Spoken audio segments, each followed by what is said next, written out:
আসসালামু আলাইকুম। কেমন আছেন সবাই? আজকে রান্না করছি চিংড়ি মাছ দিয়ে পুঁই শাকের বিচি। এটা কিন্তু পুঁই শাক থেকেও ভালো লাগে খেতে, পুঁই শাকের বিচি রান্না করা। আমি প্রথমে কড়াইতে দিয়েছি চিংড়ি মাছটা একটু হালকা ভেজে নিচ্ছি। তারপরে দিয়ে দিচ্ছি পেঁয়াজ, রসুন আর কাঁচামরিচ দিয়ে এটা সুন্দর করে ভেজে নিচ্ছি। এটা হালকা ভাজা হয়েছে।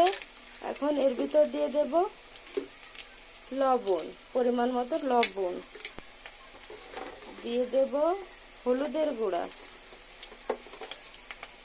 পরিমাণ মতো। এবারে এটাকে সুন্দর করে নাড়িয়ে নেব, সুন্দরভাবে ভেজে নেব।